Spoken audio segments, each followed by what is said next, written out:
दोस्तों, वीडियो को शुरू करने से पहले मैं आपको डिस्क्लेमर देना चाहूँगा कि वीडियो सिर्फ और सिर्फ एजुकेशनल पर्पस के लिए, यहाँ पे आपको इन्वेस्टमेंट एडवाइस नहीं दी जाती है। तो वीडियो को देखकर आप सीख सकते हैं और इन्फॉर्मेशन को ले सकते हैं। स्टार्ट करते हैं आज के बाजार के साथ में। देखिए, आज के दिन क्लोजिंग सही है। निफ्टी ने 221 पॉइंट्स यानी 0.91% की तेजी के साथ में क्लोज किया। 24,600 तक निफ्टी पहुंच गया था, उसी के आसपास आज क्लोजिंग इसको मिल चुकी है। निफ्टी बैंक ने भी 1% का उछाल दिखाया। मिड कैप ने भी ठीक परफॉर्म किया, स्मॉल कैप भी ओके था। मैक्सिमम जो कंपनीज है ना, उनके स्टॉक्स आज प्लस में आके बंद हो चुके हैं। सेक्टर्स को भी देख लेते हैं, तो सेक्टर के अंदर भी सब कुछ ठीक है। हर एक सेक्टर आज हरे निशान में आके बंद हो चुका है। तो क्या कारण है इसके पीछे का, उसको चेक करते हैं। सबसे पहले टेक्निकल्स के ऊपर बातचीत करेंगे। एक बड़ी खबर है जो मैं आपको दूंगा, और साथ में कुछ कंपनीज है उनके ऊपर भी डिस्कशन होने वाला है। तो कारण देखते हैं इसके पीछे का क्या है, वाई। तो कारण देखिए, पहला कारण ये बताने की कोशिश की गई है कि यहाँ पे मार्केट के अंदर एक शॉर्ट कवरिंग देखने को मिली है। शॉर्ट कवरिंग देखिए बीच बीच में देखने को मिलने वाली है अपने को, क्योंकि जब भी मार्केट को शॉर्ट करते हैं एफआईज, उसके बाद में वो अपनी शॉर्ट पोजीशन को प्रॉफिट के अंदर कन्वर्ट करने के लिए उसको नीचे बाय भी करते हैं, जिसको बोलते हैं शॉर्ट कवर। तो आपको ये देखने को मिलेगा मार्केट के अंदर, अगर आपको दिख रहा है कि मार्केट शॉर्ट हो रहा है, मार्केट फिर कवर हो रहा है, तो उसका मतलब ये है कि गिरावट बड़ी होगी और तेजी छोटी होगी। क्योंकि शॉर्ट कवरिंग की तेजी है तो वो छोटी तेजी होगी, उसके बाद में वापस से हो सकता है एफ आई मार्केट को शॉर्ट करे और फिर वापस से शॉर्ट कवरिंग देखने को मिल जाए। तो मार्केट की सिचुएशन आपको बताइए यही है। और इसमें हम देख पा रहे हैं पिछले कुछ दिनों से कंटिन्यूसली मार्केट गिरा है, ज़्यादा गिरता है लेकिन थोड़ी सी तेजी, फिर वापस से गिरता है, फिर थोड़ी सी तेजी। तो यहाँ पे मार्केट अभी के समय ओवरसोल्ड पोजीशन में पहुंच चुका है, यानी काफ़ी गिर चुका है, काफ़ी नीचे आ चुका है। आरएसआई ओवरसोल्ड जिसको बोलते हैं। तो वहाँ से एक शॉर्ट कवरिंग हो सकता है देखने को मिली हो, क्योंकि यहाँ पे डेटा है, बिलीव करते हैं, एक्सपेक्टेशन ऐसा कुछ हुआ होगा। साथ में दोस्तों आप देखोगे ना, तो यहाँ पे मेंशन कर रखा है कि डी एस्केलेशन जियोपॉलिटिक या जियोपॉलिटिकल टेंशन।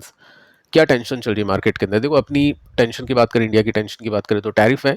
और टैरिफ लगा क्यों है? क्योंकि रशिया से अपन ने इम्पोर्ट किया था।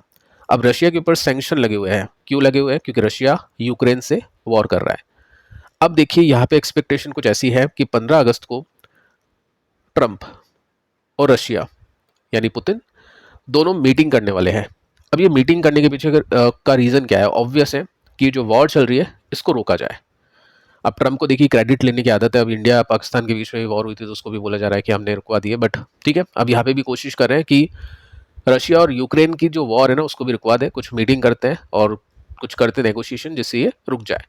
अब देखिए, एक्सपर्ट को ऐसा लग रहा है कि अगर वॉर रुक गई तो क्या होगा? तो जो सैंक्शन थे रशिया के ऊपर वो लिफ्ट हो जाएंगे, और वो लिफ्ट हो जाएंगे तो क्या होगा? इंडिया उससे यानी रशिया से इंपोर्ट कर सकता है और कोई दिक्कत नहीं होगी। तो हो सकता है जो पेनल्टी लगी है इंडिया के ऊपर 25% की, वो भी रिमूव हो जाए, और जो टैरिफ है वो भी हमको कम देखने को मिल जाए। तो उस उम्मीद में यहाँ पे 15 अगस्त को ये जो मीटिंग होगी, इसी उम्मीद में आज के दिन मार्केट ने थोड़ा सा अच्छा किया। और साथ में मुझे ऐसा लग रहा है कि पर्सनली यहाँ पे शॉर्ट कवरिंग मार्केट में देखने को मिली है। सो दोस्तों, निफ्टी के चार्ट के ऊपर आते हैं और यहाँ पे देखते हैं कि क्या सिचुएशन है। देखिए, यहाँ पे हम समझते हैं, ये जो चार्ट आपको दिखा रहा हूँ ये वीकली चार्ट है।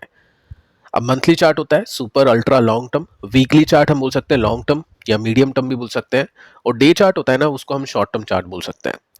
तो अभी आपके सामने वीकली चार्ट है, यानी इसको एक मीडियम टर्म चार्ट बोल सकते हैं, यानी मीडियम टर्म लॉन्ग टर्म का एक ब्रॉडर पिक्चर हम बोल सकते हैं निफ्टी की है। अब इसमें होता क्या है, यहाँ पे आप देखोगे ना, तो देखो मार्केट गिरता है, मार्केट चलता है, ये सब चीजें मार्केट के अंदर चलती है।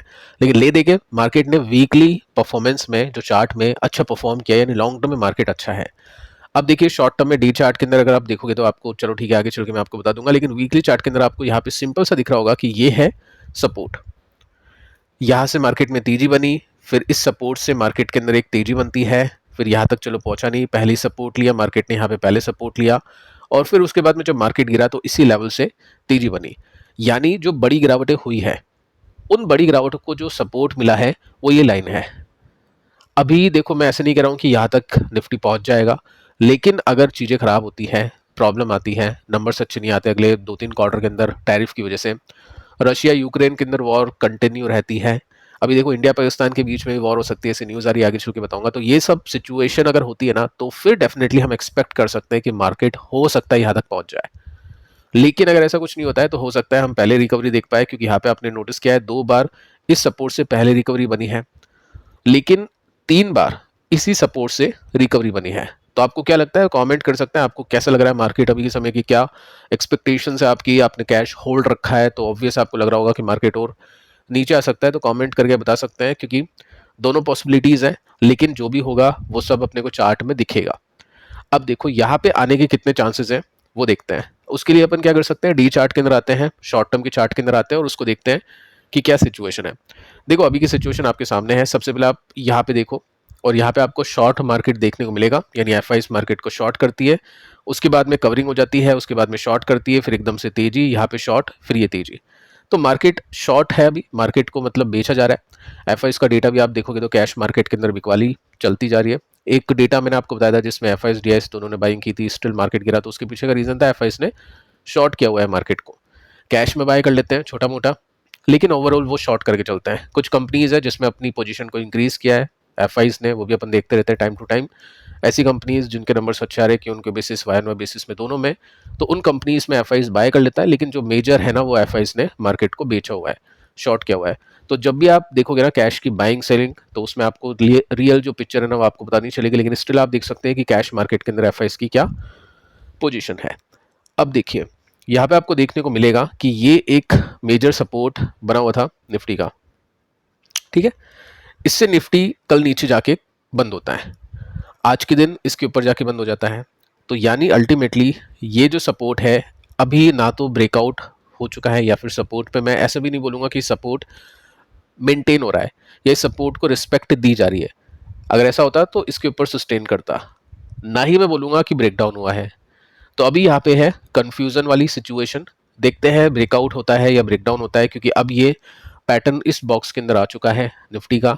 अगर आप हाई लो देखोगे पिछले 3 दिन की, 3 ट्रेडिंग सेशंस की, तो आपको यही देखने को मिलेगा कि निफ्टी यहाँ तक पहुँचता है टॉप पे, और जो बॉटम है यहाँ पे बॉटम बना लेता है। तो ये अब एक लेवल बन चुका है, एक बॉक्स बन चुका है। यहाँ से अगर ये ब्रेकआउट करता है तो वेल एंड गुड, और ब्रेकडाउन करता है तो फिर अगला सपोर्ट आपको पता ही है कैसे देख सकते हैं। अगर आप देखोगे तो यहाँ पे रेसिस्टेंस था, ये 2 बार सपोर्ट बना, तो इसको हम एक्सटेंड करें तो ये सपोर्ट बन सकता है।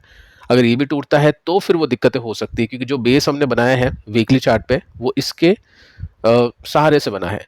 कैसे, यहाँ पे आप देखोगे ना तो ये आपको दिखाई दे रहा है, ठीक है। तो ये गैप काफी बड़ा है। अभी आप वीकली चार्ट देख रहे हो तो आपको काफी छोटा दिख रहा होगा, लेकिन ये डी चार्ट के अंदर काफी बड़ा गैप है। अगर यहाँ पे निफ्टी पहुंच जाता है ना तो बेयर मार्केट वाली सिचुएशन भी देखने को मिल सकती है, 20% हो सकता है निफ्टी नीचे जाता हुआ देखने को मिल जाए। तो अभी कौन सा इवेंट है जिसको अपन देखेंगे, वॉच करेंगे, वो है 15 अगस्त। 15 अगस्त को देखना पड़ेगा मार्केट किस तरह से बिहेव करता है, किस तरह से, मतलब 16 तारीख को किस तरह से मार्केट चलता है, और क्या मीटिंग के अंदर आउटकम निकलता है ट्रंप और पुतिन के बीच में, ठीक है। तो ये सिचुएशन अभी निफ्टी की बनी हुई है।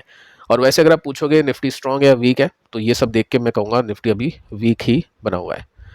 अब देखिए दोस्तों, एक बड़ी न्यूज़ आपके सामने रखना चाहूँगा इंडिया पाकिस्तान को लेकर। देखो अभी एक वॉर काइंड ऑफ सिचुएशन हुई थी, ऑपरेशन हुआ था ऑपरेशन सिंदूर, और उस समय मार्केट ने काफ़ी नेगेटिवली भी रिएक्शन दिए थे, और उसके बाद में काफ़ी पॉजिटिव भी रिएक्शन अपन को देखने को मिले थे।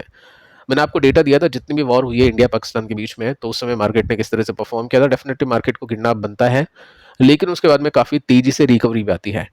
और साथ में जब मार्केट गिरता है तो एक इंडेक्स है जो चलता है, जिसको डिफेंस इंडेक्स बोल सकते हैं, या जो कुछ कंपनीज है डिफेंस वाली जो कंपनीज है वो चलती है, ठीक है।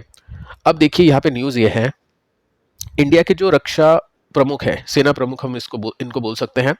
सो यहाँ पे दोस्तों इनका नेम विजिबल है, उपेंद्र त्रिवेदी जी। इन्होंने हिंट दिया है कि ये जो जियो पॉलिटिकल टेंशन चल रही है इसके बीच में नेक्स्ट वॉर हो सकती है। अगली जो वॉर है वो बहुत ही जल्दी आपको देखने को मिल सकती है, मिलेगी ऐसा नहीं बोला है, मिल सकती है ऐसा बोला है। अब इनके पास में डेटा होता है, इनको सारी सिचुएशन का पता होता है, जो भी डेवलपमेंट हो रहे होते हैं पाकिस्तान की तरफ से, या फिर जो भी कुछ ना कुछ मूवमेंट हो रहे होते हैं, तो उन सब का डेटा इनके पास में होता है, तो उसके तहत ये बोल चुके हैं ऐसा। अब देखिए ऐसा अगर होता है तो क्या होगा, जो मैं आपको बता चुका हूँ पिछली बार जैसे हमने देखा था उस तरह की सिचुएशन पैदा हो सकती है। अब पिछली बार जब ये सब चीज़ें हुई थी उसका कारण क्या था, पहलगाम जो अटैक हुआ था। अभी क्या होगा, अभी देखो ट्रंप है इनके साथ में, पाकिस्तान के साथ में, वो आप चीज़ नोटिस कर सकते हैं। इंडिया के ऊपर टैरिफ ज़्यादा लगा है, पाकिस्तान के ऊपर काफ़ी कम लगा है। सेकंड, पाकिस्तान को भी सपोर्ट ट्रंप की तरफ से, यूएस की तरफ से मिल रहा है कि ऑयल के चैम्बर्स हम वहाँ पे बना सकते हैं, उसको हम रख सकते हैं, स्टोर करके चल सकते हैं। हो सकता है इंडिया को हम वो बेचें, पाकिस्तान की इकोनॉमी उससे मजबूत हो, पाकिस्तान आगे बढ़े, ठीक है। ये सब चीज़ें हम सुन पा रहे हैं। तो यूएस पाकिस्तान के साथ में अभी काफ़ी ज़्यादा एक्टिव है। आगे चलते हैं। यहाँ पे दोस्तों एक और न्यूज़ मैं आपके सामने रखना चाहूँगा जिसके अंदर आप नोट कर सकते हैं कि पीएम मोदी ने नेवी चीफ को बोला था कि आपका टर्न जल्दी आएगा। यानी अभी जो भी हमने स्ट्राइक देखी है, एक स्ट्राइक आर्मी ने की थी, उसके बाद में एयरफोर्स ने की है 2 स्ट्राइक।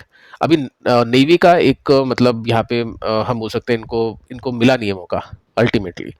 तो जैसे ही इंडिया पाकिस्तान के बीच में सीज फायर हुआ था, वैसे ही मोदी जी ने इनको बोला था कि आपका जो टर्न है जल्दी आएगा। हो सकता है मतलब वो सीज फायर हो गया, वो कंप्लीट हो गया, लेकिन अगली जो भी वॉर होगी हो सकता है आपका टर्न आए। तो दोनों जो कंट्रीज के जो टॉप लेवल के जो भी हम बोल सकते हैं प्लेयर है, उनको पता है सिचुएशन की, क्या सिचुएशन है इंडिया पाकिस्तान के बीच में। तो ये कमेंट काफ़ी ज़्यादा मतलब इंटरेस्टिंग है। अगर कुछ ऐसा होता है तो काफ़ी एक्शन हम मार्केट के अंदर देख सकते हैं, नेगेटिव भी और पॉजिटिव भी। अभी आपको क्या लगता है, ऐसी सिचुएशन हो सकती है क्या? मुझे लग रहा है कि ऐसी सिचुएशन डायरेक्टली तो नहीं होगी। अगर पाकिस्तान की तरफ से कुछ ना कुछ हमको देखने को मिलेगा तो डेफिनेटली रिटेलिएशन इंडिया करेगा, बट डायरेक्ट अटैक जो हम बोल सकते हैं, फर्स्ट जो अटैक है वो इंडिया नहीं करेगा, ऐसा मुझको पर्सनली लगता है। अब देखिए इसके रिएक्शन में मार्केट ने कैसा परफॉर्म किया वो तो आप देख चुके हैं। मार्केट ने जैसा परफॉर्म किया वो शॉर्ट कवरिंग है, लेकिन इसके रिएक्शन में, इस कमेंट के रिएक्शन के अंदर यहाँ पे निफ्टी इंडिया डिफेंस के इंडेक्स ने 1.22% की तेजी दिखाई है। अब यहाँ पे बाइंग की गई है बायर्स की तरफ से कि अगर ऐसा होता है तो चलो कुछ पोजीशंस बनाते हैं, और अगर ऐसा होगा तो एटलीस्ट एक सेक्टर हम देख पाएंगे अपने पोर्टफोलियो में चलता हुआ, क्योंकि हर कोई सेक्टर तो गिरेगा। डिफेंस अच्छा कर सकता है, पिछली बार भी डिफेंस ने काफ़ी अच्छा किया, आप इसमें नोट कर सकते हैं। यहाँ पे ऑपरेशन सिंदूर के समय हमने कुछ इंटरेस्टिंग ब्रेकआउट्स वगैरह देखे थे यहाँ पे टेक्निकल चार्ट के अंदर। उसके बाद में स्टॉक्स ने भी बहुत अच्छा किया और साथ में इंडेक्स ने भी काफ़ी अच्छा किया। अगर आप देखोगे तो 80% आपको यहाँ पे रिटर्न्स देखने को मिलेंगे, लेकिन ये मोटा मोटी इंडेक्स ने 100% रिटर्न्स कमा के दिए थे। ठीक है, इसका एक म्यूचुअल फंड है, वो भी अगर आप नोटिस करोगे तो यहाँ पे आपको उसका नेम देखने को मिल जाएगा, इंडेक्स फंड है ये। ठीक है, अभी पिछले एक महीने के रिटर्न्स अगर मैं इसके आपको दिखाऊँ ना तो 10% माइनस में है। तो इन्वेस्टर ऐसे टाइम पे ही मौका देखते हैं जब दुनिया को नहीं है खबर या फिर स्टॉक नीचे है, बायर्स के रडार पे नहीं है। तो आज छोटी मोटी बाइंग डेफिनेटली यहाँ पे देखने को मिली है। बाकी देखते हैं दोस्तों आगे चल के क्या कुछ हमको देखने को मिलेगा, क्योंकि ट्रेंड तो वैसे भी इसका भी वीक ही है। अगर वॉर नहीं होती तो ये भी नीचे ही जाने की कंडीशन में आपको दिखाई दे रहा है। अब देखिए दोस्तों, कुछ कंपनीज के ऊपर डिस्कशन करते हैं जिनके स्टॉक्स में आज के दिन काफ़ी अच्छी बाइंग देखने को मिली है, और भी कुछ बड़ी न्यूज़ है, वैल्यूएशन भी है, काफ़ी कुछ मैं आपको यहाँ पे बताने वाला हूँ।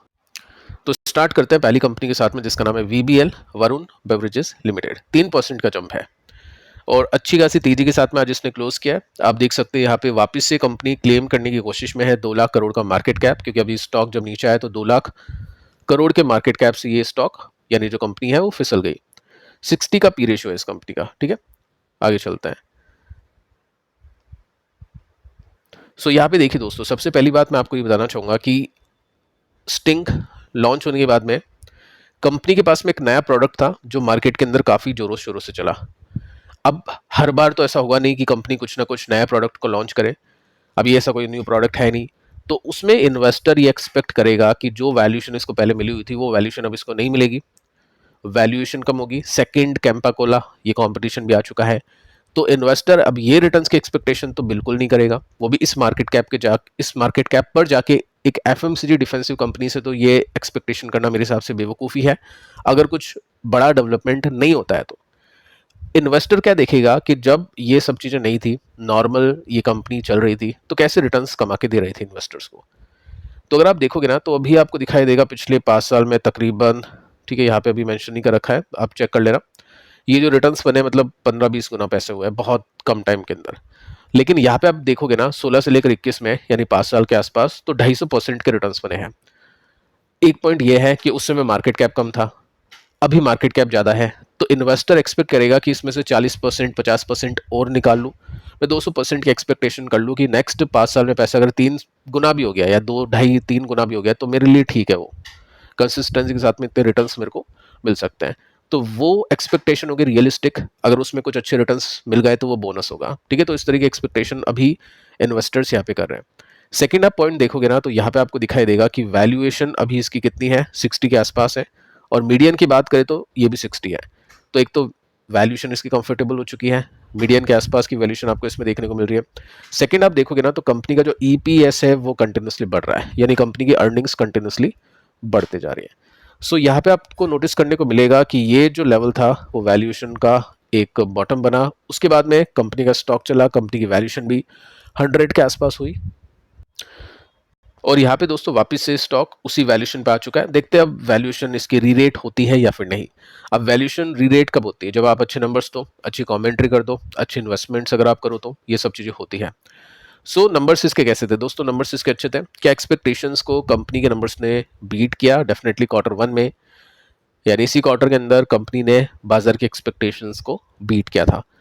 अभी स्टॉक ने थोड़ा सा तेज होना शुरू कर दिया है। मैं आपको बताना चाहूँगा कि इसको एक ट्राइंगल पैटर्न बोलते हैं, जिसमें आपकी जो रेसिस्टेंस है वो भी नीचे शिफ्ट हो रहा है यानी वीकनेस, और आपको सपोर्ट ऊपर शिफ्ट हो रहा है यानी स्ट्रेंथ। तो दोनों चीज़ें इसमें हो सकती हैं।